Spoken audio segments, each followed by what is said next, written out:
በስመ አብ ወወልድ ወመንፈስ ቅዱስ አሃዱ አምላክ ይትባረክ እግዚአብሔር አምላከ አበዊነ ስቡህኒ ውእቱ ወልዑልኒ ውእቱ ለዓለም። ተቀነዩ ለእግዚአብሔር በፍርሃት በመፍራት ሆናችሁ ለእግዚአብሔር ተገዙ። የተወደዳችሁና የተከበራችሁ የእግዚአብሔር ቤተሰቦች፣ አባቶች፣ እናቶች፣ ወንድሞች፣ እህቶች እንዲሁም ሕፃናት ሁላችሁም በእግዚአብሔር ስም እንደምን ዋላችሁ? እንደምን አመሻችሁ? እንደምን አደራችሁ? እንደምን ሰነበታችሁ? ለዚች ሰዓትና ዕለት ያደረሰን ልዑለ ባህሪ ቅዱሰ ባህሪ ንጹሐ ባህሪ ሕያወ ባህሪ እግዚአብሔር አምላካችን ዛሬም ዘወትርም ስሙ የተመሰገነ ይሁን። እንኳን ለ2017 ዓመተ ምህረት ጾመ ኢየሱስ ወይንም አብይ ጾም ለሚባለው ጾም በሰላምና በጤና አደረሰን አደረሳችሁ። የዚህ ዓመተ ምህረት 2017 ዓመተ ምህረት የጌታችን የኢየሱስ ክርስቶስ ጾም ወይንም አብይ ጾም የሚታወቀው እንግዲህ ቀኑ የምንጾመው 55 ቀን ነው። የሚጀመርበት ዕለት ደግሞ መስከረም 1 ቀን በባሕረ ሐሳብ እንደታወጀው ሰኞ ቀን የካቲት 17 ቀን ነው። የካቲት 17 ቀን የጌታ ኢየሱስ ክርስቶስ ጾም ወይንም አብይ ጾም የሚባለው ይጀመራል። እንግዲህ ጠቅላላውን 55 ቀን ነው የምንጾመው። የጌታ ኢየሱስ ክርስቶስ ጾም 40 ቀን ነው። ሌሎቹ የተጨመሩት የራሳቸው ምክንያት አላቸው። ለምሳሌ ከመጀመሪያው ላይ ጾመ ሕርቃል ተብሎ ወይንም ደግሞ ሕርቃል የሚባለው ንጉሥ መስቀሉን ያስመለሰበት ከኋላ ይያዛል። ከፊት በኩል ደግሞ ሕማማቱ ለብቻው ራሱን የቻለ ነውና የጌታ ኢየሱስ ክርስቶስ ጾም ከሚቀጥለው ሳምንት የሚጀምር ሆኖ ነገር ግን እንደ ቤተ ክርስቲያናችን ከዚህም ጀምረን እንጾማለን። ከዚህም ጀምረን ስንጾም ነው 55 ቀን የሚሆነው። 55ቱ ቀን ሁሉ ለጾም፣ ለበረከት፣ ለድነት የሚሆኑ ቀናት ናቸውና ለነዚህ ቀናት ለአብይ ጾም ያደረሰን እግዚአብሔር አምላካችን በድጋሜ ስሙ የተመሰገነ ይሁን። ይሄን ካልኩ በኋላ በዚህ ዕለት ምስባክ አለ፣ በቅዳሴ ሰዓት የሚሰበከው እንደዚሁም ወንጌል አለ። ቀደም ሲል ደግሞ ከሌሊቱ ላይ ምስጋና መዝሙር ተብሎ የሚነገረው አለ። ቅድም በመግቢያዬ የተናገርኩት ተቀነዩ ለእግዚአብሔር በፍርሃት በፍርሃት ሆናችሁ ለእግዚአብሔር ተገዙ አለ። ለእግዚአብሔር ሲገዙ ፈርቶ መገዛት ለእግዚአብሔር። ይህንን የተናገረው ነቢየ እግዚአብሔር ልበ አምላክ የተባለው ቅዱስ ዳዊት ነው። በመዝሙረ ዳዊት ሁለተኛው መዝሙር ላይ ቁጥር 11 ላይ የሚገኝ ኃይለ ቃል ነው፣ ምስባክ ነው የዕለቱ። ተቀነዩ ማለት ወደ አማርኛ ስንተረጉመው ተገዙ ማለት ነው። ለእግዚአብሔር ማለት ለእግዚአብሔር እንደዚሁ በቁሙ። በፍርሃት ማለት ፈርታችሁ በመፍራት ሆናችሁ እግዚአብሔርን ፈርታችሁ ለእግዚአብሔር ተገዙ። ከመገዛቱ መካከል አንዱ መጾም ነው። ለእግዚአብሔር ተገዢ የሆነ ሰው ይጾማል። ለእግዚአብሔር ተገዢ የሆነ ሰው ይጸልያል። ክርስቲያኖች በዚህ ሰዓት በልዩ መልኩ ለእግዚአብሔር የሚገዙበት ሰዓት ነው። ኦርቶዶክሳውያን በዚህ ሰዓት ራሳቸውን ለእግዚአብሔር የሚያስገዙበት ከሌላውም ሰዓት በበለጠ ስለሚሆን ሊቃውንቱ መርጠው ይሄን ምስባክ አስቀምጠዋል። ዳዊት ነው ይሄን የተናገረው። ከዚሁ ጋር አያይዞ ወተሐሰዩ ሎቱ በረአድ በመንቀጥቀጥ ሆናችሁ ተደሰቱ ይልና ይቃናና ንባቡ ተቀነዩ ለእግዚአብሔር በፍርሃት ወበረአድ እንዘ ትታሰዩ፣ ደስ ብሏችሁ ለእግዚአብሔር በመፍራትና በመንቀጥቀጥ ተገዙ ተብሎ ይተረጉማል። እንዘ ትታሰዩ የሚል የሚቃና ነገር አለው። ለትርጉም እንዲያመች ነው የሚቃናው።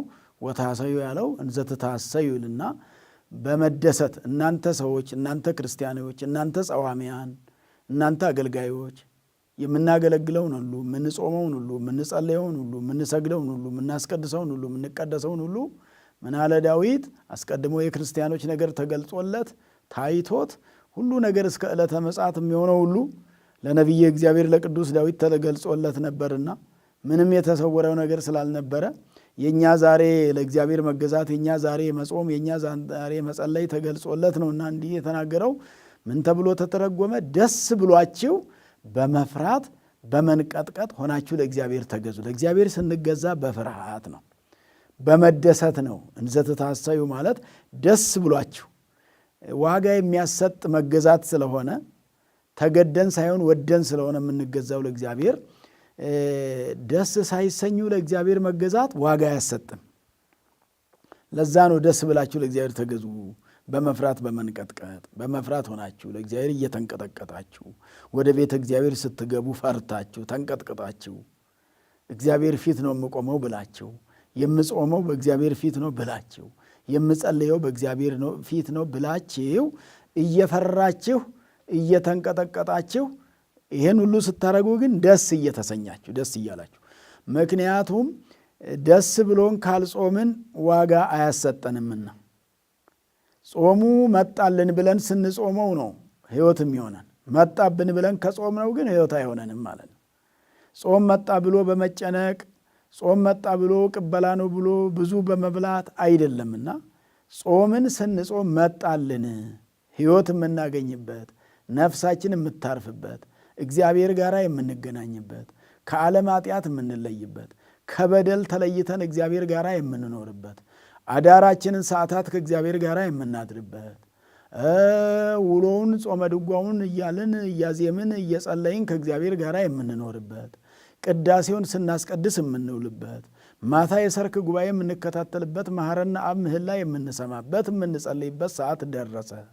ይሄ የተቀደሰና የተወደሰ ሰዓት ነው። የተመረጠ ሰዓት ነው። የተባረከ ሰዓት ነው። ይሄን ጥሩ ሰዓት አገኘሁ ብላችሁ አገኘን ብላችሁ ደስ እያላችሁ ለእግዚአብሔር ተገዙ ተባለ። ስለዚህ ደስ ብሎን መጾም ነው እንግዲህ የሚያስፈልገው። ዋጋ የሚያሰጠው እንደዛ ሲሆን ስለሆነ ካለ ደስታ ከሆነ የሚጾመው ዋጋ አያሰጥምና ዋጋ እንዲያሰጣችሁ ደስ ብላችሁ ለእግዚአብሔር ተገዙ አለ። ቀጥሎም ምን አለ?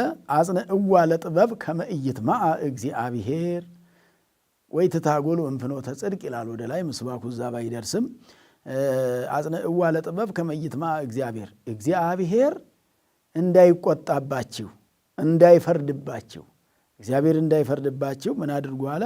ጥበብን አጽኗት አለ። ጥበብ ምንድን ነው? ጥበብ በቁሙ እንዲህ ስንተረጉመው ብልሃት ነው ወይንም ብልህነት ነው። ጥበብ ዕውቀት ነው። ጥበብ ጥበበኛ ነው ከተባለ አንድ ሰው አስተዋይ ነው ለማለት ነው። ያስተውላል ማለት ነው። እንደውም በማቴዎስ ወንጌል ጌታችን ኢየሱስ ክርስቶስ ሲያስተምር እንደ ርግብ የዋሆች እንደ እባብ ልባሞች ብልሆች ኩኑ እንከ ጠቢባነ ከመ አርዌ ምድር ወየዋሃነ ከመ ርግብ በማቴዎስ ወንጌል ምዕራፍ 10 ቁጥር 16 ላይ ይሄን ተመዝግቦ እናገኛለን። ወናሁ አነ እፌንወክሙ ከመ አባጊዕ ማእከለ ተኩላት፣ እኔ እንደ በጎች በተኩላዎች መካከል እልካችኋለሁና እነሆ እናንተ ደግሞ እንደ እባብ ብልሆች ጥበበኞች፣ እባብ ብልህ ስለሆነ እባብ ጥበበኛ ስለሆነ፣ እንደዚሁም ደግሞ እንደ ርግቦች የዋዮች። ርግብ የዋናት ቅናት ነው። እንግዲህ ከአዕዋፍ ወገኖች በየዋነት በቅንነት የምትታወቀዋ ርግብ ናት። በብልሃት ደግሞ የሚታወቀው እባብ ነው። እባብ ውሃ ሲጠጣ መርዙን ከምላሱ ስር አውጥቶ አስቀምጦ ነው የሚጠጣው ይባላል። ያን የሚያደርግበት ምክንያት መርዙን እንደያዘ ውሃ ቢጠጣ በሰውነቱ ተሰራጭቶ ይገለዋልና ያውቃል ነው። ውሃ ጠጥቶ ሲያበቃ ነው መልሶ የሚያስገባው ወደ አፉ ማለት ነው። ርግብም የዋሆና በኖህ ዘመን በዚያ ጊዜ እንቁላሏን በዘንዶ አፍ ውስጥ የጣለች ሙቀቱን አይታ ይበላኛል ብላ ሳታስብ። ስለዚህ ሞኝነትም ሳይሆን የዋህነት፣ ክፋት ሳይሆን ጥበበኛ መሆን አስተዋይ መሆን ለማለት ነውና ስለዚህ ጥበብ የተባለው እንግዲህ ትርጓሜ ያለው እኔ አርሳችሁ ቆፍራችሁ ጽፋችሁ ደጉሳችሁ፣ በዛ ዘመን ትርጓሜ እንደዚህ ነው የሚተረጎመው። በዛሬው ስናየው እንግዲህ ሰርታችሁ ብሉ ነው። በቀላል ቋንቋ በአጭር ቋንቋ ሰው ሁሉ ሰርቶ እንዲበላ፣ ስራ እንዳይፈታ እንዲሰራ፣ ሰርቶ እንዲያገኝ፣ ለራሱ መሆን እንዲችል ሲሆን ከራሱም ተርፎ ለሌላው እንዲተርፍ። እያንዳንዱ ሰው እኮ አሁን እየሰራ ለሰው ቢተርፍ የሰሩት ይሰራሉ። ስራው ላይ ደግሞ የተዳከሙና አቅም ያጡ ወይንም ደግሞ የስራው ጊዜ ያልገጠማቸው ነግደው ሸጠው ለውጠው አልሳካ ያላቸው በተሳካላቸው ሰዎች ይሸፈናሉ።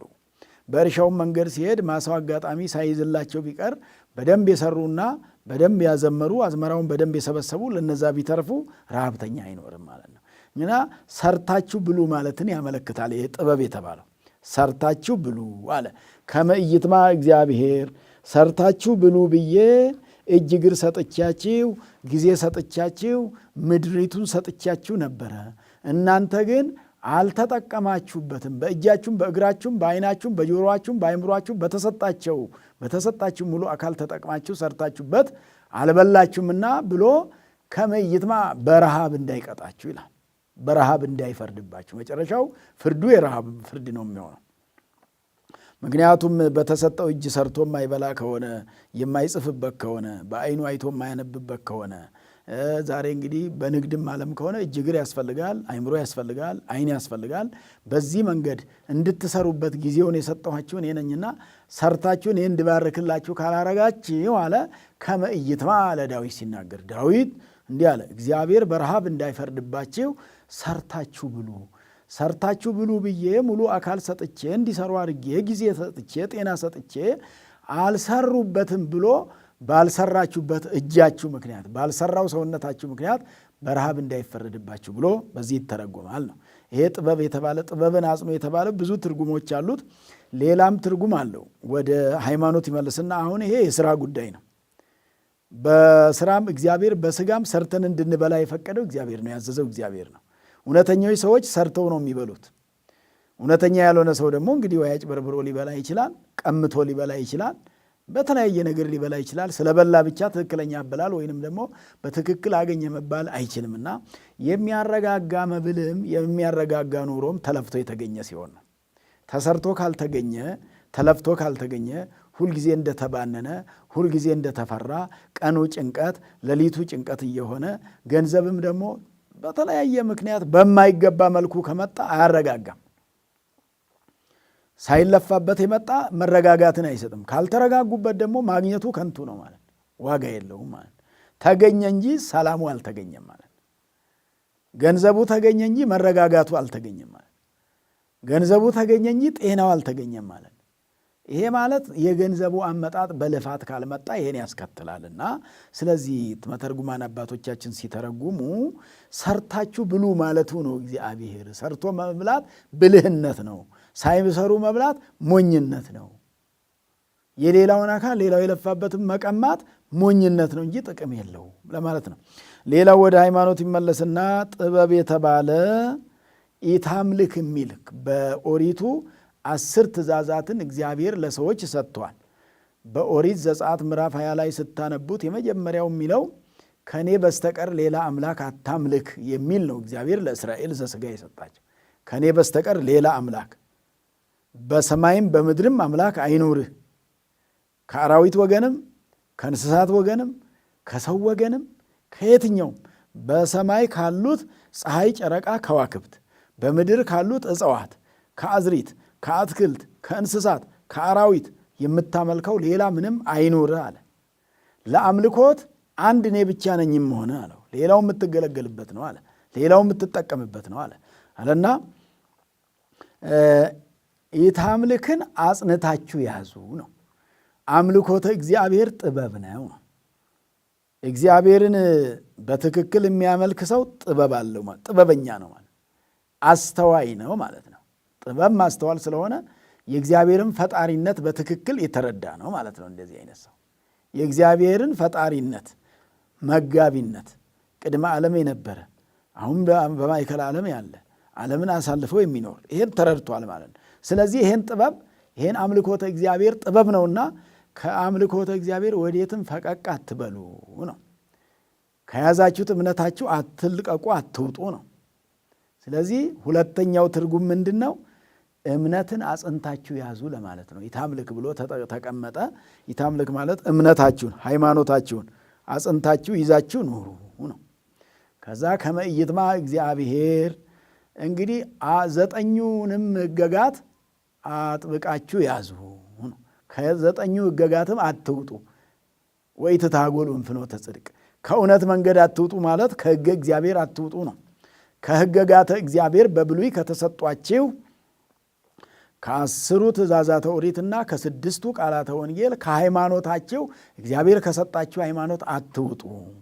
ከመ ኢይጥማ እግዚአብሔር ሃይማኖቴን ለቀቁ ብሎ እግዚአብሔር እንዳይፈርድባችሁ ነው። የሰጠኋቸውን ሃይማኖት ትተውታል። በእኔ ማመንን ትተዋል። አምልኮቴን እኔን ማምለክን ትተው ሌላ አምልከዋል ብሎ እግዚአብሔር እንዳይፈርድባችሁ ይላል። ያስፈርዳል ነው። በእግዚአብሔር ሳያምኑ ሲቀሩ ያስፈርዳል። እግዚአብሔርን ሳያመልኩ ሲቀሩ ያስፈርዳል። ሳይጾሙ ሲቀሩ ያስፈርዳል። ሳይጸልዩ ሲቀሩ ያስፈርዳል። እውነት ሳይናገሩ ሲቀሩ ያስፈርዳል ነው። እንዲሁ ዝም ብሎ የሚቀር አይደለም ነው። ካልፈለግን ብንተው ችግር የለውም አስብሎ የሚቀር አይደለም ነው። እምነት በነፃነት እንድናምንበት ሲፈቅድልን እግዚአብሔር ሳናምንበት ስንቀር ደግሞ ዝም ብሎ ይተወናል ማለት አይደለም፣ ያስፈርዳል ነው። ሳናምንበት ስንቀር ለምሳሌ እውነት ተናገሩ ሲለን እግዚአብሔር እውነትም ውሸትም፣ ምክንያቱም እንዲህ ነው የሚለው ሲራክ ላይ እሳትና ውሃ አቀረብኩልህ እጅህን ወደ ወደድክበት ስደድ ይላል አይደለ? ዞሮ ዞሮ እኛ አስተውለን የሚገባውን ማድረግ በቂ አእምሮ ተሰጥቶናልና በተሰጠን አእምሮ በቂውን እውቀት ይዘን ማስተዋሉን ይዘን ካልጾምን ካልጸለይን በቃ አልጾሙ አልጸለዩም ተብሎ ይተዋሉ ማለት አይደለም፣ እንተዋለን ማለት አይደለም። ባለመጾም ባለመጸለያችን የሚፈረድ ነገር አለ። ከመ ኢይጥማ እግዚአብሔር እንዳይፈርድባችሁ ነው።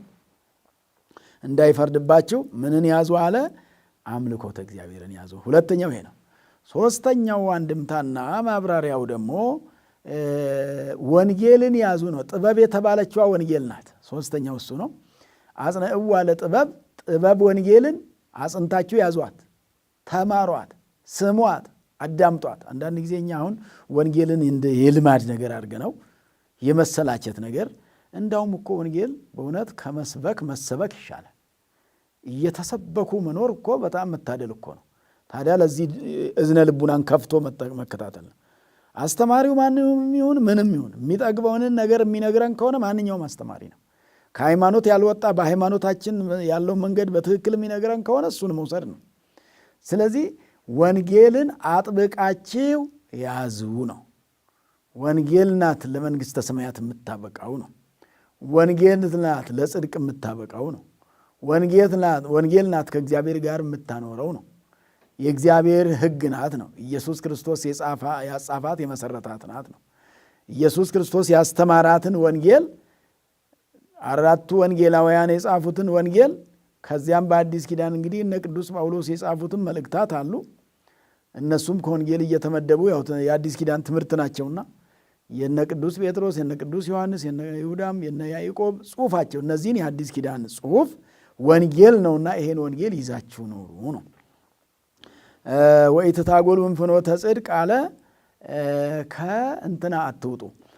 ወኢትታጎሉ እምፍኖተ ጽድቅ ማለት ከኦሪትም አትውጡ ነው። ኦሪትንም አትርሱ ያዙ ነው። ኦሪትም ሊረሳ አይገባም። ለወንጌል ያበቃ ነው። ለአዲስ ኪዳን ያበቃ ነው። ትንቢቱን የሰማነው በኦሪት ነው። ነቢያቱ የጻፉት ነው። ኦሪቱ በብሉይ ኪዳን ነው የተነገረን። እንደሚወለድ እንደሚወርድ እንደሚወለድ እንደሚሰቀል እንደሚያድነን የተነገረው በኦሪት ነውና ኦሪት ሰውን ሲያጸና የቆየ ነውና ኦሪት ለወንጌል ያበቃ ነውና ኦሪት መልካሙን ነገር ይዞ ጥላ ሆኖ ሲገለጥ ወንጌል የሆነው ኦሪት ነውና ከኦሪትም አትውጡ ሲለን ነው። ከብሉይ ኪዳንና ከአዲስ ኪዳን መጻሕፍት አትውጡ ሲለን ነው። በጥቅሉ ይሄን ይዞ መኖር ጥበብ ነው። ይሄን ይዞ መኖር ምንድነው? ጥበብ ነው። ማስተዋል ነው። ይሄንን ይዛችሁ ኑሩ ለማለት አጽንዕዋ ለጥበብ አለ። የመጨረሻውና አንዱ ደግሞ አጽንዕዋ ለጥበብ ጥበብ ወልድን ጥበብ አነጸት ላቲ ቤተ ጥበብ አነጸት ቤተ ዋቀመት ላቲ 7 አዕማደ ጥበብ ቤትን ሰራች ብሎ በመጽሐፈ ምሳሌ ምዕራፍ 9 ቁጥር 1 ላይ ስታነቡት ጥበብ ቤትን ሰራች 7 ምሰሶዎችንም አቆመች ተብሎ የተባለ ጥበብ የተባለ ወልድ ነው። ሰባት ምሰሶች የተባሉ ሰባቱ ምስጢራተ ቤተ ክርስቲያን ናቸው። ሰባቱን ምስጢራት የመሰረተ እርሱ ነው። ለክርስቲያኖች የተሰጡ ምስጢራት ናቸው። ከምስጢረ ጥምቀቱ ጀምሮ ያሉ ማለት ነው። ምስጢረ ጥምቀት፣ ምስጢረ ቁርባን፣ ምስጢረ ክህነት፣ ምስጢረ ተክሊል፣ ምስጢረ ቀንዲል፣ ምስጢረ ንስሐ፣ ምስጢረ ሜሮን፣ እነዚህ ሰባቱ ምስጢራተ ቤተ ክርስቲያን ይባላሉ ነው። እነዚህን ያቆመች ጥበብ የተባለች በወሴት አንቀጽ ጠርቶ ለወልድ ነው የሚሰጠውና ጥበብ ወልድን አጽንታችሁ ያዙ አለ። ጥበብ ወልድን እመኑበት ነው። አሁን ይሄ አጽንታችሁ ያዙ ሲባል እመኑበት፣ ለእኛ ብሎ ከሰማየ ሰማያት ወርዷል ብላችሁ እመኑ፣ ከድንግል ማርያም ተወልዷል ብላችሁ እመኑ፣ 33 ዓመት ከ3 ወር በዚህ ምድር ላይ ዞሮ አስተምሯል ብላችሁ እመኑ፣ ለእኛ ብሎ ተሰቅሏል ብላችሁ እመኑ፣ ስጋውን ቆርሶ ደሙን አፍሶ ሰጥቶናል ሊያድነን ብላችሁ እመኑ ማለቱ ነው። ከዛም ከመስቀል ላይ ወርዶ በበፍታ ተገንዞ በዮሴፍና በኒቆዲሞስ ወደ መቃብር ወርዷል ብላችሁ እመኑ። መቃብርንም ክፈቱልኝ ሳይል መግነዝ ፍቱልኝ ሳይል በራሱ ስልጣን ሞትን ድል አድርጎ ተነስቷል ብላችሁ እመኑ። ከዚያም 40 ቀን መጽሐፈ ኪዳንን አስተምሮ በ40ኛው ቀን ወደ ሰማይ አድርጓል ብላችሁ እመኑ።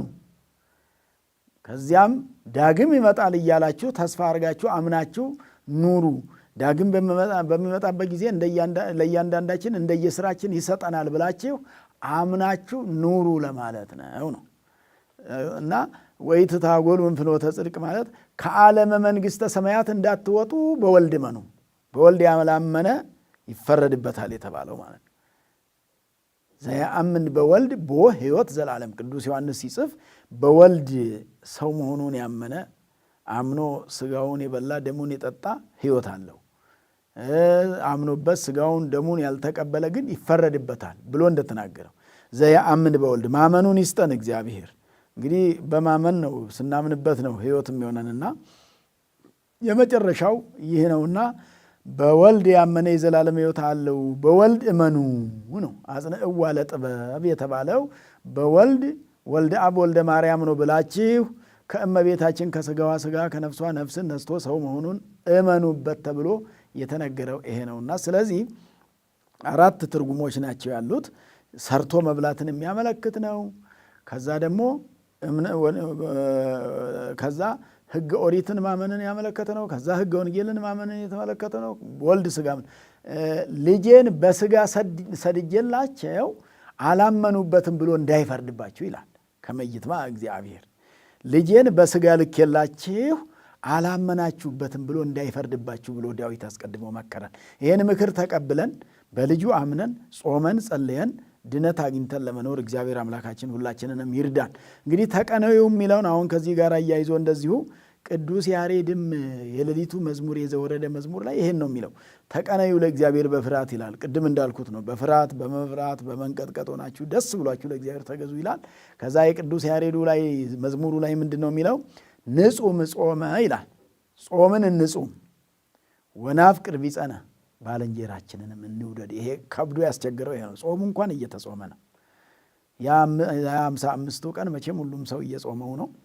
አሁን አልሳካ ብሎ ያስቸገረው ግን ወናፍቅር ቢጸነ ባልንጀራችንንም እንውደድ አለ ቅዱስ ያሬድ። ከመጾም ጋር መጾም ብቻ ሳይሆን ከመጾም ጋር ባልንጀራውን የማይወድ ሰው አልጾመም ነው።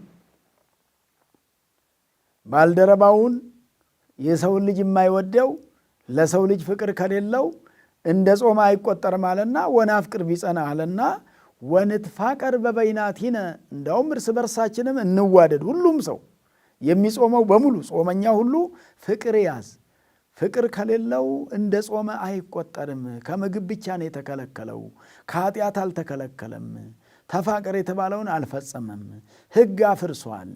ለሰው ሰራሽ ሕግ ነው በብዛት ሰው የሚጨነቀው። የእግዚአብሔር ሕግ ፍቅር ነው። የእግዚአብሔር ሕግ ፍቅር ነው። ፍቅርን ነው ለሰው ልጅ እግዚአብሔር የመሰረተው። ሌላው አብዛኛው በምድር ላይ ሰው የሰራው ሕግ ነው።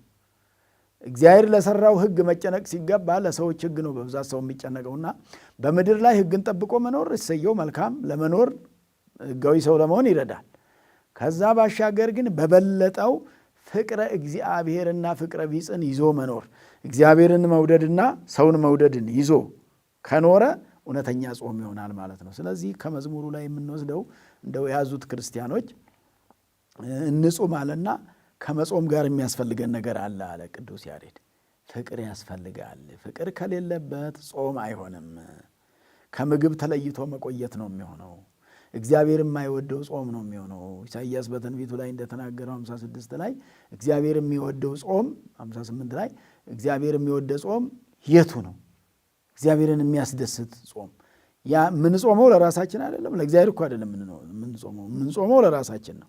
ለራሳችን ነው የምንጠቀምበት። ምንድንበት እኛ ነን። ሕይወት የምናገኝበት እኛ ነን። ከርኩሰት የምንቀደስበት፣ ከኃጢአት የምንነጻበት፣ ከወደቅንበት አዘቅት የምንነሳበት እኛው ነን። ስለዚህ ወንትፋቀር በበይናቲና አለ፣ እርስ በርሳችን እንፋቀር አለ። ቅዱስ ጴጥሮስ ደግሞ ይህንን እስመ ተፋቅሮ ይደመስሶን ለኩሎን ኃጣው አለ። ፍቅር ኃጢአትን ሁሉ ይደመስሳል አለ። ኃጢአት ሳይደመሰስ መጾም ምን ዋጋ አለው? ኃጢአታችን ካልተደመሰሰልን የጾምነው በከንቱ ነው። ከንቱ የሆነ ጾም እንዳይሆንብን ያስፈልጋልና እስመ ተፋቅሮ ይደመስሶን ለኩሎን ኃጣው። መፋቀር ሦስቱን አርዕስተ ኃጣው ድል ያደርጋቸዋል። ኢየሱስ ክርስቶስ በገዳመ ቆሮንቶስ ድል ያደረጋቸውን ስስትን፣ ትዕቢትን፣ ፍቅረ ንዋይን ድል እናደርግበታለን በጾም አለ። በዚህ በጾሙ ገንዘብ መውደድን ድል ማድረግ ያስፈልጋል። በዚህ በጾሙ ትዕቢትን ድል ማድረግ ያስፈልጋል። በዚህ በጾሙ ደግሞ ስስትን ድል አድርጎ እግዚአብሔር የሰጠን ይበቃናል ማለት አለመሳሳት፣ አይበቃኝም የሚል ስሜትን ትቶ እግዚአብሔር እንዲበቃኝ ያደርጋል። ይበቃኛል፣ ጥቂቱ ይበቃኛል፣ እግዚአብሔር ለማርታ ጥቂቱ ይበቃል ያለ ነው። ማርታ ማርታ ለምን ብዙ ትደክሚያለሽ? ጥቂት ይበቃል ከበረከት ጋር ከሆነ እንዳለ ሁሉ እግዚአብሔር ከባረከው ጥቂት ይበቃል ማለት እንጂ መሳሳት፣ በአይን የሚሳሳ አይበቃኝም ብሎ የሚጨናነቅ የሚቸገር፣ ለሰው ከሰጠው ይቸገርበታለሁ የሚል እምነት ሲታጣ፣ ለራስም ለሌላውም አስቦ ሰርቶ ቅድም እንዳልነው ሁሉ የሚሰራው ለራስ አትርፎ ከዛ ደግሞ ለሌላው እስከ መርዳት መድረስ መልካም ነገር ስለሆነ፣ ስለዚህ ጾም ብዙ ስራ ይሰራል በአግባቡ ከተጾመ ማለት ነው። በአግባቡ ከተጾመ ትልቅ መሳሪያ ነው፣ ከእግዚአብሔር ጋር መገናኛ፣ ሰይጣንንም ድል ማድረጊያ ነው። ኢየሱስ ክርስቶስ በዚህ ጾም ወቅት ነው እንግዲህ በዚህ ጾም ነው ሰይጣንን ድል ያደረገው። አብይ ጾም ማለት ታላቅ ጾም ማለት ነው። ታላቅ ኢየሱስ ክርስቶስ የጾመው ማለት ነው። በሌላ መልኩ ደግሞ ከጾመ ነቢያት ከጾመ ሐዋርያት የተለየ ነው። እነሱ ሰዎች ናቸው፣ ቅዱሳን ሰዎች። ይሄ ግን አምላክ ነው የጾመው ለማለት ነው። እንደገና ደግሞ አብይ ጾም የሚያሰኘው ቀኑም ስፋቱ 55 ቀን ነው። ለምሳሌ ቅድም እንዳልኳችሁ ሁሉ ከዚህ ከየካቲት 17 ጀምሮ እስከ ሚያዝያ 12 ማለት ከዚህ ከየካቲት ውስጥ የካቲት 17 ጀምሮ ስንቆጥር እስከ 16 ያለው 16 ሲቀነስ ስንት ቀን ይቀራል ማለት ነው? 14። የካቲት ውስጥ 14 ቀን አለ። ከዛ ደግሞ መጋቢት ሙሉውን 30ና 14 ስትቆጥሩት አንድ ላይ 44 ይሆናል ማለት ነው። ከዛ ደግሞ መጋቢት ሚያዝያ 12 ስለሚፈታ እስከ 11 የቀዳም ስዑር 11 ስለሆነ 11 እና 44 አንድ ላይ ስንት ይሆናል? 55 ቀን ይሆናል ማለት 55 ቀናት ናቸው። ከየካቲት አለው፣ መጋቢት ሙሉውን አለው፣ ከሚያዝያ ደግሞ ትንሽ አለው። ሲደመር አንድ ላይ 55 ቀን መጾም በጣም ትልቅ ጾም ነው። ይህን 55 ቀን ሙሉ በትክክል ለእግዚአብሔር በመገዛትና ፍቅር በመያዝ ከኃጢአት በመለየት ከዓለም ወሬ ከዓለም ውሸት በመለየት ከተጾመ በእውነት ለትልቅ ክብር ነው የሚያበቃው፣ ለትልቅ ማይበረግ ነው የሚያበቃውና በእውነት እግዚአብሔር ለሁላችንም ልቡናውን ሰጥቶ ማስተዋሉን ሰጥቶ መረጋጋቱን ሰጥቶ ፍቅረ እግዚአብሔርና ፍቅረ ቢጽ ወንድምን መውደድና እግዚአብሔር መውደድ ሰጥቶን እንደው የበደልነውን ክሰን የቀማነውን መልሰን የተጣላነውን ታርቀን ከእግዚአብሔር ጋር ለመገናኘት እግዚአብሔር አምላካችን ሁላችንንም ይርዳን። ስለዚህ እንግዲህ ወንጌሉም በዚህ ቀን ያለው የዮሐንስ ወንጌል ምዕራፍ 3 ላይ ነው ያለው። ምዕራፍ 3 ሆኖ ከቁጥር 10 እስከ 25 ያለው ነው። 24 ድረስ ይደርስና 25ን አይጨምርም። ዮሐንስ 3 የዮሐንስ ወንጌል ምዕራፍ 3 ከቁጥር 10 እስከ 25 ድረስ እዛ ላይ አንድ ትልቅ ኃይለ ቃል አለ። እንግዲህ ይሄ መጀመሪያው ሳምንት ዘወረደ ይባላል። ሳምንታት ሁሉ የራሳቸው ስያሜ ስላላቸው ይሄ መጀመሪያው ሳምንት ዘወረደ ይባላል። ዘወረደ ወአልቦ ዘዐርገ ውስተ ሰማይ ዘእንበለ ዘወረደ እምሰማይ ወልደ እጓለ እመሕያው ክርስቶስ። ከሰማይ ከወረደው ከክርስቶስ በስተቀር ወደ ሰማይ ያረገ የለም ብሎ ነው የጻፈው ቅዱስ ዮሐንስ። ከወረደው ከክርስቶስ በስተቀር ከኢየሱስ በስተቀር ከሰማይ ከወረደው ከወልድ በስተቀር ወደ ሰማይ ያረገ የለም። ይሄ አጋጣሚ እዚህ ሁለት አካል ሁለት ባህሪ ብሎ የሚያምኑ ቤተ እምነቶች አሉ። ለእነሱም መልስ ጭምር ነው ይሄ። ከሰማይ ሲወርድም አንድ አካል ነው፣ ሲያርግም አንድ አካል ነው። ሁለት አካል የለም ነው። ወልድ በተለየ አካሉ ከእመቤታችን ከስጋዋ ስጋን ከነፍሷ ነፍስን ነስቶ ሰው ሆኗል። ሲያርግም አንድ አካል ሆኖ እንጂ ሁለት አካል ሆኖ አይደለም ነው። ባህሪም ሲወርድም አንድ ባህሪ ነው ወደዚህ ዓለም፣ ሲያርግም አንድ ባህሪ ነው። ስለዚህ ምን ማለት ነው? ከሰማይ ከወረደው በስተቀር ወደ ሰማይ ያረገ ስለሌለ ሁለት አካል ማለት ለወልድ አይገባውም ነው፣ የለውም ነው። ሁለት ባህሪም አይባልም ነው፣ የለም ነው። ይሄው መልሱ ዮሐንስ ነው። መልሱ የዮሐንስ ወንጌል ምዕራፍ 3 ቁጥር 13 ላይ ከሰማይ ከወረደው በስተቀር ወደ ሰማይ ያረገ የለም ብሎ በዚህ ያስቀመጠ ስለሆነ ይሄ እግረ መንገዱንም ለዛ መልስ ነውና በዚህ ቀን ዘወረደ ብሎ የተነገረበት ምክንያት ሳምንታቱ በሙሉ በዚህ በአብይ ጾም ያሉት የራሳቸው ስያሜ ስላላቸው ስያሜውን የሰጣቸው ቅዱስ ያሬድ ነው። የመጀመሪያው ሳምንት አሁን ያለንበት ሳምንት ዘወረደ ነው። ከሰማይ ወረደ ሲባል ምን ማለት ነው? ለምን ከሰማይ ወረደ? ከሰማይ የወረደበት ትልቁ ዓላማ ሰውን ለማዳን ነው። ከሰማይ የወረደው ነው። ከሰማይ የወረደው ሰውን ለማዳን ነው፣ የወደቀውን ለማንሳት። የሰው ልጅ በኃጢአት ወድቆ ስለነበረ 5500 ዘመን በኃጢአት ወድቆ በስጋው በባቢሎን ሲረገጥ በግብፅ ሲረገጡ በነፍሳቸው ደግሞ በሲኦል 5500 ዘመን ነው አዳም ሲረገጥ በአጋንንት እግር ሲረገጥና ሲጠቀጠቅ የኖረው። ስለዚህ ዘወረደ ሲባል ዘ ማለት ይሄ ነውና ወረደ ማለት ወረደ ማለት ነውና ወዴት ወረደ? ከሰማይ ወደ ምድር ወረደ። ርኢኩ ሕማሞሙ ለሕዝቤ ወወረድኩ ከመ አድኅኖሙ። አዎ በዚያ በኦሪቱ ላይ የሕዝቤን መከራ ተመለከትሁ ወደ ምድርም ወረድሁ አድናቸው ዘንድ ወረድሁ ይላል። አድናቸው ዘንድ ወረደ ወመጻ ለአድኅኖ እያለ ቅዱስ ያሬድ ደግሞ ወረደ ወመጻ ለአድኅኖ ወረደ ለማዳንም ወረድ መጣ ወደኛ ይላል ለማዳን። ስለዚህ እኛን ለማዳን መጥቶ የጾመው ጾም ነው። ይሄም ጾም ኢየሱስ ክርስቶስ የጾመው ጾም ነው፣ አብይ ጾም ነው። እኛን ለማዳን የጾመው ነው።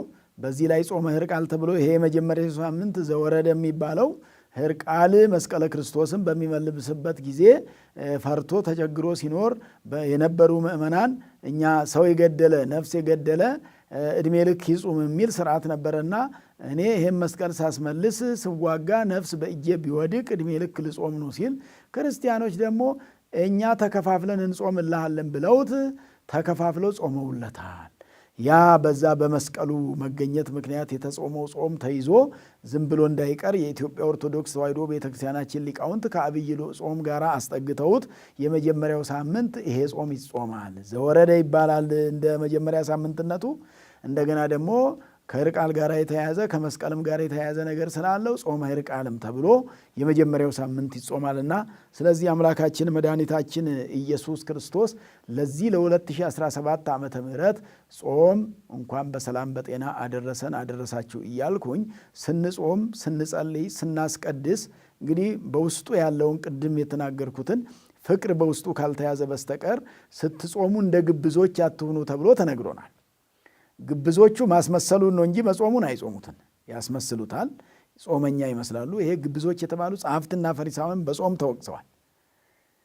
እንጾማለን በሳምንት 2 ቀን ይላሉ፣ ግን የሚጾሙት ለታይታ እንጂ ሕይወት አያገኙበትም ነበረ። እግዚአብሔርን የሚያሳያቸው ጾም አልነበረም በመሰረቱ። ስለዚህ እኛም እንደ ጸሐፍትና ፈሪሳውያን ስትጾሙ እንደ ግብዞች አትሁኑ እየተባልን በወንጌል እየተነገረን ጌታ ኢየሱስ ክርስቶስ በተራራው ስብከት አንቀጸ ብፁዓን በሚለው ትምህርት ላይ አንድ ጋር አያይዞ በምዕራፍ 6 ላይ ማቴዎስ ላይ ሲያስተምር እንደ ግብዞች አትሁኑ ተብሎ ወሶቤ ትጸውሙ ኢትኩኑ ከመ መደልዋን እስመ እሙንቱ ይትመጸለው። እንደ ግብዞች አትሁኑ፣ እነሱ ይጠወልጋሉ፣ ያስመስላሉ፣ የሉበትም እንዳለ ሁሉ ማስመሰል ምንም ጥቅም የለውም፣ ማንንም አይጠቅምም። ዞሮ ዞሮ እግዚአብሔር ሁሉን ያውቃል፣ ከእግዚአብሔር የሚሰወር ነገር ስለሌለ። ማስመሰል ምናልባት የሚያግዘው ለሰዎች ነው፣ ለሰዎች ታይታ ነው። ሰዎች ደግሞ ለጾመ ሰው ዋጋ መስጠት አይችሉም። ለጸለየም ሰው ዋጋ ሰጪው እግዚአብሔር ነው። ሰማያዊ አባታችሁ በስውር ያደረጋችሁትን በግልጥ በዕለተ ምጽአት ይከፍላችኋል ተብለናል። የአስየክሙ ክሱተ እኮ ነው፣ በግልጽ ይከፍላቸዋል ተብለናል። እግዚአብሔር ይከፍለን ዘንድ ነው መጾም እንጂ ሰው እንዲከፍለን አይደለም። ሰው እንዲያይልን ሳይሆን እግዚአብሔር እንዲያይልን ነው የሚጾመውና ስለዚህ ታይታ እንዳይኖርበት ፍቅር እንዲኖርበት እንግዲህ ፊታችሁን ታጠቡ ተብሏል በጾም ሰዓት። ይሄ ማለት እኮ ከኃጢአት ታጠቡ ነው፣ ፍቅርን ያዙ ነው። ፍቅረ ደቂቀ ጓለማያው ፍቅርን ተቀብታችሁ ቅቤ ተቀቡ ለማለት አይደለም። እየተጾመ ቅቤ መቀባት የለም መቼም። እየተጾመ ቅቤ ተቀብቶ ምን ጾም ይሆናል? በጾም ሰዓት ቅቤ መቀባትም መብላትም የለም። ነገር ግን ቅቤ የተባለው ቅቤ እንደሚያለሰልስ ሰውን የሚያለሰልስ ፍቅር ይኑራችሁ። አንደበታችሁ የለሰለሰ ነገር ይናገር። አንደበታችሁ ሰውን የሚያለዝብ ነገር ይሆን። አንደበታችሁ ሰውን ወደ ፍቅር የሚስብ ይሆን። አንደበታችሁ ሰውን ወደ እግዚአብሔር የሚያስጠጋ ክርስትናን የሚያስወድድ ይሁን፣ በጎነትን የሚያስወድድ ይሁን ተብሎ ያ ፍቅር ነው ቅቤ የተባለው ቅባት የተባለው እሱ ነውና ስለዚህ ፍቅር ኖሮን መጾም እንድንችል ሳምንታቱ በሙሉ የጾም ሳምንታት 55ቱ ቀናት እንግዲህ ከኋላ የዕርቃል ተጨምሮ ከፊት የሕማማት ተጨምሮ 55 ሲሆን 40ው ቀን የኢየሱስ ክርስቶስ ለብቻው ራሱን የቻለ ነው። በሚቀጥለው የምንማረው ሆኖ ይሄንን በዚህ አሁን የደረስንበትን ጊዜ እግዚአብሔር ለበረከት ነው ለዚህ ያደረሰን። መቼም ብዙዎች በዚህ በአብይ ጾም አምና የነበሩ ዛሬ የሌሉ ወገኖቻችን ይኖራሉ።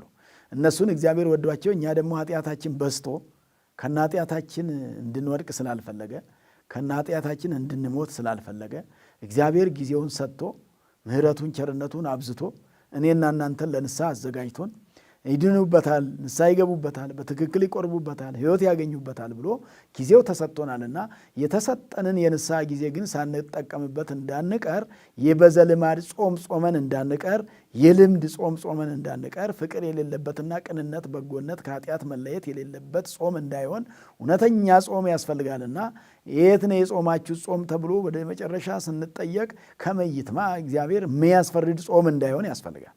ለፍርድ የሚያበቃ ጾም እንዳይሆን ያስፈልጋል። የሚያስፈርደው ጾም ቅድም እንዳልኳችሁ ፈሪሳውያንን የመሰለ እንደ ፈሪሳውያን አይነቱ ጾም ከሆነ ያስፈርዳል እንጂ አያስፈርድልም እና ይጎዳናል እንጂ አይጠቅመንምና ያጠፋናል እንጂ አያድነንምና የሚያድነን ጾም ያስፈልጋል። ጾም ብሂል ተከሎ ብእሲ እመብልዕ የሰው ከምግብ መከልከል ነው የመጀመሪያው። ሌላው ግን ከምግብ ባሻገርም ፍቅር ሊኖርበት የሚገባ ነውና ከነዚህ ከሚበሉ የእንስሳት ተዋጽኦ ከሆኑት የዶሮ የምን ተዋጽኦ ከሆኑት መከልከል የመጀመሪያው ጉዳይ ነው። እንደገና ምግቡንም ደግሞ እስከሚገባው ሰዓት ድረስ ጾሞ ቆይቶ የፍስክ ያልሆኑ የጾም የሆኑትም መብላትም አንዱ ነገር ነው። ከነዚህ በላይ ግን እነዚህም እንደተጠበቁ ሆነው ከዚህ ጋር ግን ከኃጢአት መጠበቅ ዋናው ነገር ነው። ኃጢአት ማለት እግዚአብሔርን ማጣት ነው። ጥላቻ ትልቁ ኃጢአት ነው። ሐሜትም ትልቁ ኃጢአት ነው። እነዚህ ሁሉ ትላልቆቹ ኃጢአቶች ናቸውና መጽሐፉ ምንድን ነው የሚለው? በሐልዮ ከመበደል ጀምሮ እንግዲህ በማሰብ በደል ነው፣ በመናገር በደል ነው፣ በመስራት በደል ነው። ተዓቀብ እምነ ንዑሳት ከመ ኢትደቅ ውስተ አብያት ይላልና ትልልቁ ኃጢአት ላይ እንዳትወድቅ ከትንንሹ ኃጢአት ተጠበቅ። ወደ ነቢብና ወደ ገቢር ሐልዮ ከመድረስህ በፊት ወደ ነቢብና ወደ ገቢር ኃጢአት ከመድረስህ በፊት ከሐልዮ ተጠበቅ። በሐሳብ ከመበደል ተጠበቅ። እየጾምን ሐሳባችን ሌላ ከሆነ ሐሳባችን ክፉ ከሆነ ጾሙ ዋጋ ያጣልና ሐሳባችንንም እግዚአብሔር ለእግዚአብሔር እንድንገዛ ያድርግልን። ተቀነዩ ለእግዚአብሔር በፍርሃት ማለት እኮ እሱ እኮ ነው። በማሰብም ክፉ ሳናስብ፣ በመናገርም ክፉ ሳንናገር፣ በመስራትም ክፉ ሳንሰራ ለእግዚአብሔር የተገዛን እንደሆነ ጾሙ ዋጋ ይኖረዋልና ይሄን ጾም እግዚአብሔር የተባረከ ጾም ያድርግልን። የበረከት ጾም እንዲሆንልን ነው የሚፈለገው። የምንጾመው ጾም ከተባረከ ብዙ ነገር ያስተካክልናል። ጾሙ ከተባረከ የአገር ጉዳይ ያስተካክላል፣ የቤተ ክርስቲያን ጉዳይ ያስተካክላል፣ የእያንዳንዳችን የየግል ጉዳይ ያስተካክላል። በጣም ብዙ ነገር ነው የሚያስተካክለው ጾሙ ከተባረከና የተባረከ ጾም እንደው ባርክልኝ ብሎ መለመን ያስፈልጋል። እንደው እየጾምን የተባረከ አንተ የምትወደው ጾም ይሁንልኝ፣ የተባረከ ጾም ይሁንልኝ ብላችሁ በእያንዳንዳችሁ በማልቀስና በማንባት በእውነት ወደ እግዚአብሔር ማንን እንደሚሰማ አይታወቅም። እውነተኛ ሰው እግዚአብሔር የሚሰማ ሰው ይኖራል። ሁላችን እኩል ክፎች አይደለንም። ደጎችም ይኖራሉ፣ መልካሞች ይኖራሉ፣ በጎነት ያላቸው ይኖራሉና ይሄን ጾሙን ባርክልኝ፣ አንተ የምትወደው ጾም ይሁንልኝ፣ እንደው እያጎደልን እኛ እንኳን ደካሞች ሆነን እያጎደልን ብንጾም አንተ ቸርነህና አንተ ሙላው፣ አንተ እኛ እያጣመምን ብንጦም አንተ ግን አቃናልን፣ አንተ እኛ አልከስክሰነው ሳናስተካክለው ብንጾም አንተ አጽድተ ጽዱ አርገ ያማረ ጾም አርገ ስትቀበለው አስተካክለ ተቀበልልን ብሎ መለመን ያስፈልጋልና ለዚህ ጾም ያደረሰን አምላካችን ፈጣሪያችን ስሙ የተመሰገነ ይሁን።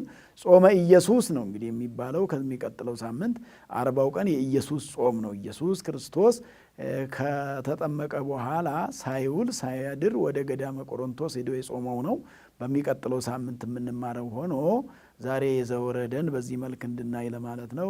ለእኛ ብሎ ከሰማየ ሰማያት የወረደ ስርዓትን የሰራ እኛን ያዳነ አምላካችን መድኃኒታችን ኢየሱስ ክርስቶስ ስሙ የተመሰገነ ይሁን። ጾማችንንም ጾመ ስርየት፣ ጾመ ድህነት፣ ጾመ በረከት እንዲያደርግልን፣ የስርየት ማለት የይቅርታ ጾም እንዲያደርግልን፣ እርስ በርስ ይቅርታ የምንሰጣጣበት፣ እርስ በርሳችን ይቅርታ የምናገኝበት፣ ከእግዚአብሔርም ይቅርታ የምናገኝበት፣ እግዚአብሔርም የእኛን ይቅርባይ መሆናችንን የሚያይበት ስርየት ማለት እሱ ነው። ሰረየ ይቅር አለ ስለሆነ ጾመ ስርየት ማለት የይቅርታ ጾም ማለት ነው። ጾመ ድህነት ማለት ደግሞ ከኃጢአት የምንድንበት ከሰይጣን እጅ የምንድንበት ጾም ማለት ነው። ጾመ በረከት ማለት ደግሞ በረከት የሚትረፈረፍበት በረከት የምናገኝበት 3 ነገሮች ናቸው የያዙት። ጾመ ስርየት፣ ጾመ ድህነት፣ ጾመ በረከት። ጾመ ስርየት ማለት የይቅርታ ጾም የግዕዝ ቋንቋ ነው። የይቅርታ ጾም እንዲሆንልን። ጾመ ድህነት ማለት ደግሞ የምንድንበት ጾም እንዲሆንልን። ጾመ በረከት ማለት ደግሞ የበረከት ጾም እንዲሆንልን። ጾመ ምህረት ማለት ደግሞ ምህረት የምናገኝበት ጾም እንዲሆንልን እርስ በርሳችንም አንዱ ለአንዱ ምህረቱን፣ በጎነቱን፣ ቸርነትን አድርገን መልካም ነገር ሰርተን እግዚአብሔር በእኛ ይደሰት ዘንድ እግዚአብሔር የሚወደውን ጾም ለመጾም እግዚአብሔር አምላካችን ፈጣሪያችን ሁላችንንም ይርዳን። ወስብሐት ለእግዚአብሔር። ይቆያል።